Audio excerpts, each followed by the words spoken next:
आपने अपने social media account पे एक पोस्ट भी डाला था जब आप जामा मस्जिद पहुंच गए थे तो आपके बैग में तिरंगा था तो उसको लेकर के कुछ इशू हुआ था का जो पहला पड़ाव होता है सोनप्रयाग। हाँ। आप वहां से आपने एक पोस्ट डाला था कि किन्हीं कारणोंवश मुस्लिम समुदाय के लोगों का जाना वहां पे बैन कर दिया गया है, लेकिन फिर बाद में देखा गया कि आप वहां पे पहुंचे तो क्या कुछ इशू आई और क्या कुछ जाति धर्म के नाम पर लड़ रहे इस दुनिया के बीच में महाराजगंज के एक युवा ने ऐसा कारनामा कर दिखाया है जिसे देखने और सोचने में तो आसान लगेगा, लेकिन अगर आप उस काम को खुद करते हैं तो आपको कहीं ना कहीं उस मेहनत और उस लगन के बारे में आपको अंदाजा लगेगा।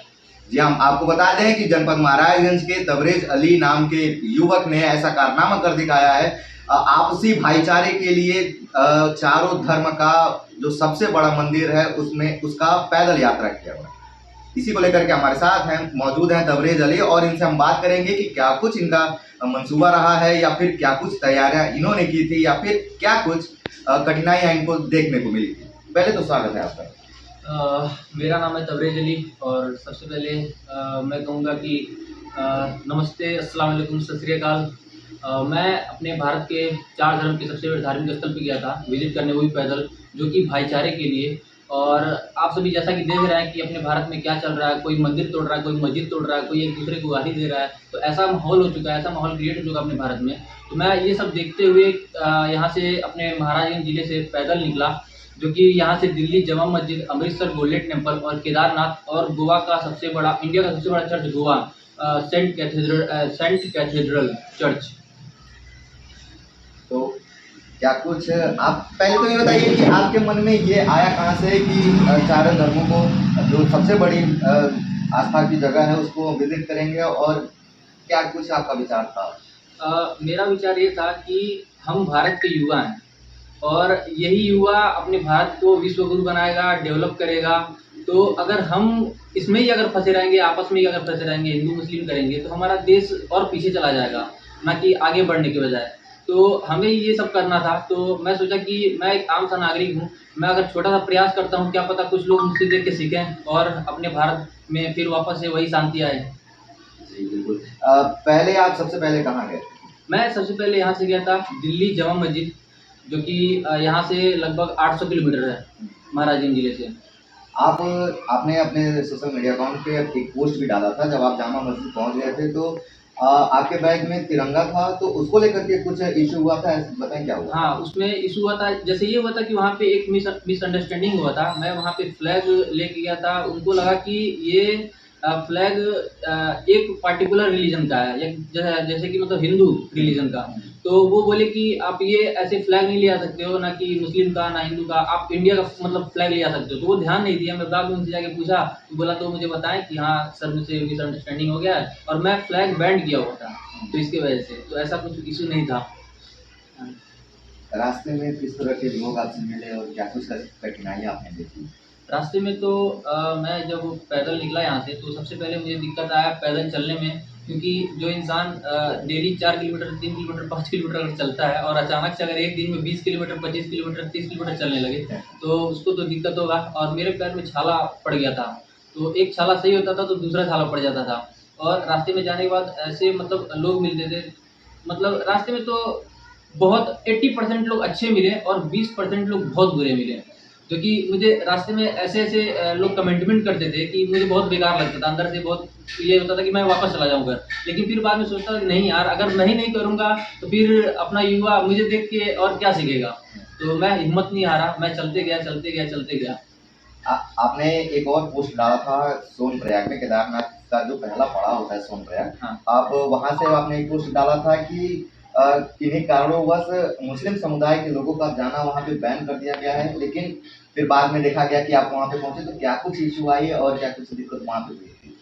मैं पहले यहाँ से गया तो मेरा मतलब कह सकते हैं कहीं न कहीं मेरा लक बहुत अच्छा था कि वहाँ पे चेक पोस्ट नहीं था, फिर मैं वहाँ पे चला गया। लेकिन मैं ये सोचा कि अगर ऐसे जा रहा हूँ तो अगर आगे जाके कोई दिक्कत होता है, कोई पुलिस वाले मुझसे पूछते हैं तो फिर मेरे लिए प्रॉब्लम हो जाएगा। और मेरा वहाँ पे रजिस्ट्रेशन हो चुका था पहले, मुझे पता नहीं था रजिस्ट्रेशन भी वहाँ पे होता है जाने के लिए, तो मैं रजिस्ट्रेशन भी कराया हुआ था। तो मैं वहाँ पे जाने के बाद सबसे पहले वहाँ पे मजिस्ट्रेट से पूछा कि सर ऐसे-ऐसे, सीधे जाके उनके ऑफ़िसर के पास गया कि सर ये प्रॉब्लम है और मैं ऐसे-ऐसे आया हूँ यहाँ पे और मैं यात्रा कर रहा हूँ 4 धर्मों की और मैं लगभग 2 महीने से मैं पैदल चल रहा हूँ। तो मैं उनको बताया तो बोले ठीक है, आपको मॉल तो सब पता ही है कैसे है, और आप आराम से आइए, अपना आस्था अगर आपका है तो आप आइए आराम से और देखिए, घूमिए, फिर आप आराम से चले जाइए। तो फिर वहाँ पे मतलब सर बहुत अच्छे से बिहेव किए हैं, बहुत अच्छा लगा वहाँ पे जाके। जब आप सफ़र कर रहे थे तो रास्ते में बहुत सारी चीज़ें हुई होंगी, कुछ प्रशासनिक तौर पे हुई होंगी या फिर कुछ व्यक्तिगत तौर पे भी हुई होंगी। तो कितना सहयोग शासन और प्रशासन की तरफ से मिला आपको, वहाँ के लोगों को मिला? शासन प्रशासन वहाँ पे मतलब रास्ते में जाते टाइम जितने भी पुलिस वाले मिले बहुत अच्छे मिले, बहुत अच्छे। तो उन लोगों ने खिलाया भी, पंजाब में, हरियाणा में और दिल्ली में भी। और वहाँ पे मुझे बुला के सम्मानित भी किया उन लोगों ने। और रास्ते में मैं यहाँ से जब जा रहा था पंजाब और हरियाणा में, सबसे ज़्यादा सपोर्ट मुझे पंजाब और हरियाणा में मिला। वहाँ के लोग बहुत ही अच्छे हैं, बहुत हम्बल पर्सन हैं। परिवार में आपने जब बताया कि मैं इस तरह के जब यात्रा पे जा रहा हूँ, तो परिवार का क्या सहयोग रहा है और क्या कुछ परिवार की तरफ से आपको सपोर्ट मिला? मैं सबसे पहले जब घर में बताया, मैं पहले अपनी अम्मी को बताया, और मुझे अब्बू को बताने बताने की हिम्मत नहीं था कि मुझे पता था डाँट पड़ेगी। पापा से अक्सर डर लगता हाँ, है।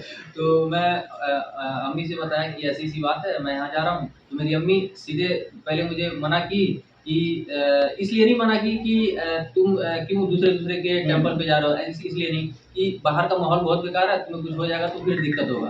हाँ, तो ये नहीं मतलब मना की कि तुम यहाँ क्यों जा रहे हो, यहाँ क्यों जा रहे हो। तो मेरे घर का माहौल ऐसा है कि आप जैसे कि मेरे मोहल्ले का पूरा माहौल देख सकते हैं कि हमारे घर के उस साइड मुस्लिम रहते हैं और इस साइड हिंदू रहते हैं। तो सारे लोग जब उनका उनका जब फेस्टिवल पड़ता है, जैसे हमारा ईद पड़ता है तो वो लोग हमारे घर पे आते हैं, और उनका जब दिवाली पड़ता है तो हम उनके घर पे आते हैं।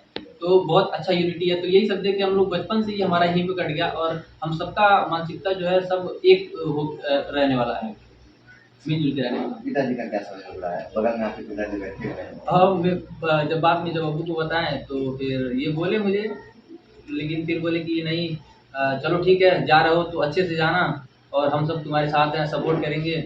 और हर दूसरे दिन, तीसरे दिन कॉल करके पूछते थे, बेटा कहाँ हो, क्या कर रहे हो, खाना खाए? और बहुत सपोर्ट किए, मतलब घर से जो होता है सपोर्ट जाने के बाद सबसे ज़्यादा ज़रूरी होता है पैसा। और मैं जब भी बोलता था, जितना बोलता था मतलब पैसा भेज देते थे, मुझे रास्ते में कोई दिक्कत नहीं हुआ। और मतलब अम्मी-अब्बू की वजह से ही समझ लीजिए मैं बहुत लोग जाते हैं कि सोशल मीडिया पे पैसा माँगते हैं, ये कोई आप हाँ, क्यूआर कोड डालेंगे ये वो, तो मतलब ये सब कुछ नहीं आया, सब घर वाले मेरे सपोर्ट किए।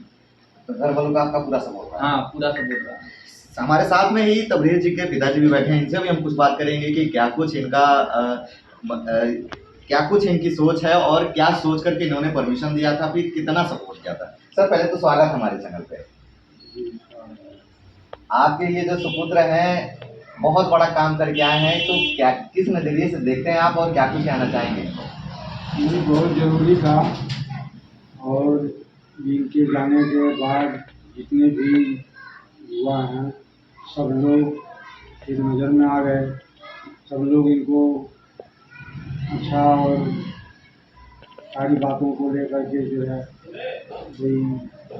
कोई भी आदमी हो जो हर धर्म के साथ में चले वो सबसे अच्छा होता है। और सबसे ज़रूरी यह है कि इन्होंने चल करके और दिखाया कि आपसी भाईचारा को लेकर के पहले बहुत सब लोग बहुत अच्छे थे। और मैं अपनी एक बात बताना चाहता हूँ जी। आपके इस हिंदुस्तान के बारे में कि एक बहुत ज़रूरी बात यह है कि मेरा बचपन में एक यादव जी की माँ जो है हमको दूध पिलाई है। अच्छा। और मैं ज़्यादा नहीं कुछ कहूँगा। हिंदू है, आज के डेट में कोई हिंदू किसी मुस्लिम के बच्चे को दूध नहीं पिलाएंगे, लेकिन मैं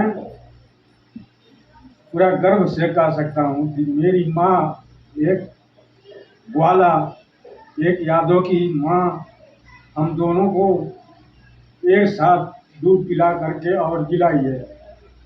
तो हम उस माँ को सलाम करते हैं, और हर माँ को सलाम करते हैं जो किसी को भी देखे कि हाँ अगर वो बच्चा प्यासा है, भूखा है, तो उसको दूध पिला सकती है।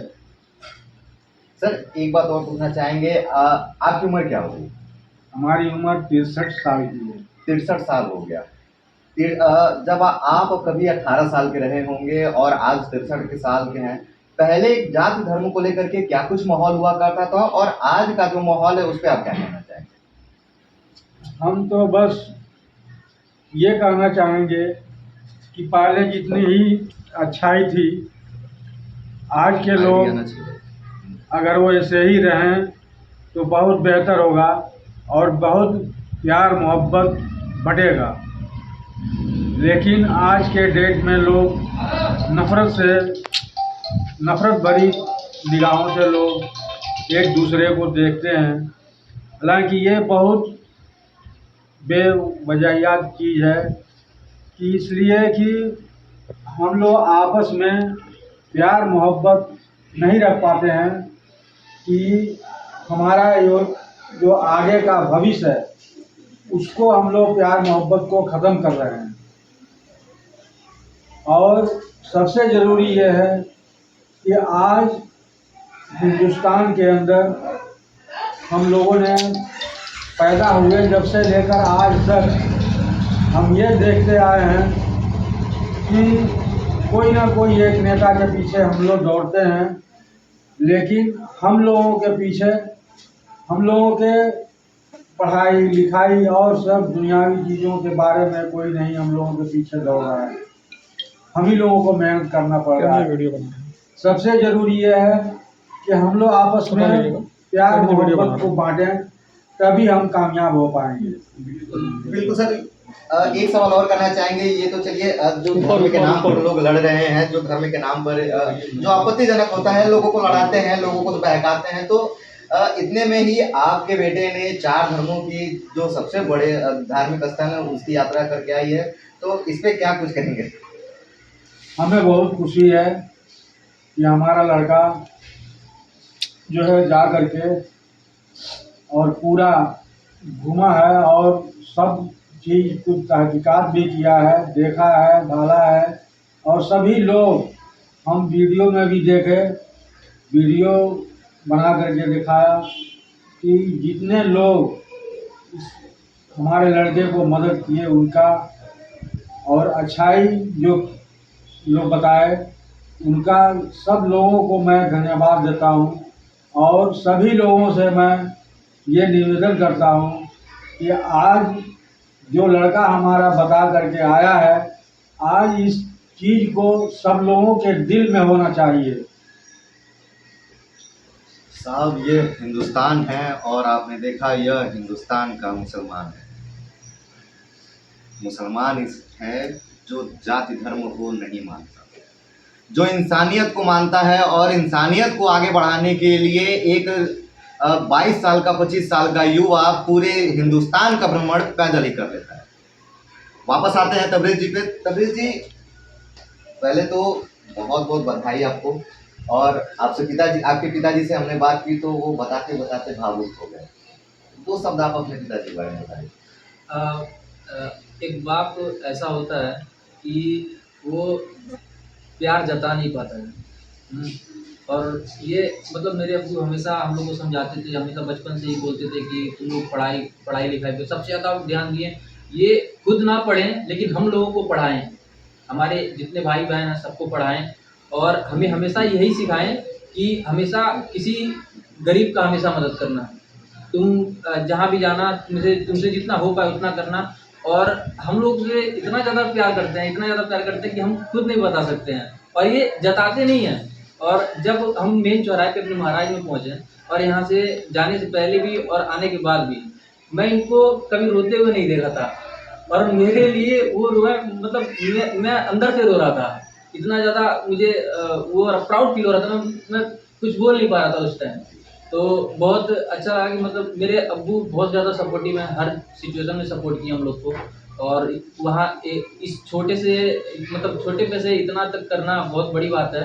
और बस मुझे ये करना था कि मेरे अब्बू को एक दिन प्राउड फील कराना था और आपने कराया, मैंने कराया।